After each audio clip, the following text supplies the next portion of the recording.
महाकुंभ में जहां बड़े बड़े पंडित और ऊंची जात के लोग गंगा स्नान करने दूर दूर से आ रहे थे, वहीं संत रविदास जी को केवल छोटी जात का होने के कारण गंगा स्नान की अनुमति नहीं दी गई। क्या कभी भक्ति भी किसी जात की मोहताज होती है? जी नहीं। संत रविदास जी ने अपनी आध्यात्मिक शक्ति से अपने घर से ही गंगा माँ को प्रकट कर दिया। माँ गंगा उनके घर से बहने लगी। आखिर यह चमत्कार कैसे हुआ? यह सिर्फ एक कथा कहानी नहीं, बल्कि भक्ति की असली ताकत का प्रमाण है।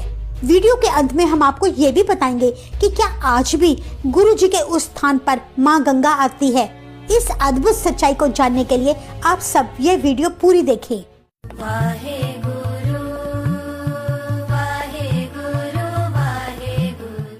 एक बार महाकुंभ के मेले पर दूर दूर से संगतें हरिद्वार गंगा स्नान करने जा रही थी। कुछ पंडितों का जत्था भी वहां जा रहा था। जब वे बनारस पहुंचे तो उनमें से एक पंडित गंगाराम जी की जूती टूट गई। सामने संत रविदास जी का घर था। वो आंगन में बैठे जूतियां बना रहे थे। पंडित ने तब अपनी टूटी जूती रविदास जी को ठीक करने को दे दी। सेवा भाव के धनी संत रविदास जी ने उस ब्राह्मण से जलपान करने को कहा। ऊंचे कुल होने के कारण उसने साफ इनकार कर दिया और अहंकार से भरा वह पंडित संत जी से दूर दूर रहे ताकि कहीं शूद्र की छू न लग जाए।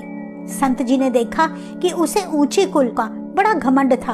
उन्होंने तब जूती ठीक करते हुए पूछा, पंडित जी आप सब लोग किधर को जा रहे हैं? तो वह बोला, हम सभी गंगा स्नान करने हरिद्वार जा रहे हैं। महाकुंभ जो आ गया है, वहाँ जाकर हम दान पुण्य करेंगे, स्नान करेंगे, जिससे हमारे पाप धुल जाएंगे।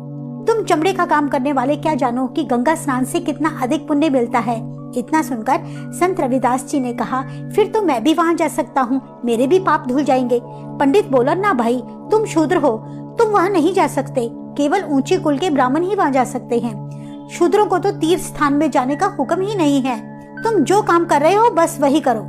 ऐसे वचन सुनकर रविदास महाराज जी बोले, पंडित जी आप ठीक फरमा रहे हैं। हम मलिन और नीच लोगों के गंगा स्नान करने से तो शायद गंगा भी अपवित्र हो जाए।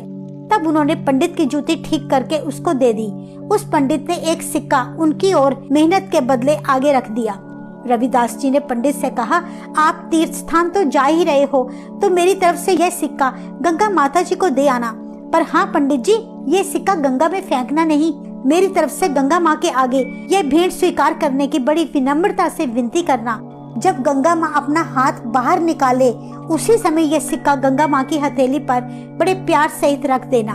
भेंट स्वीकार करने के बाद गंगा माँ जो कहे वो मुझे वापस आकर जरूर बताना।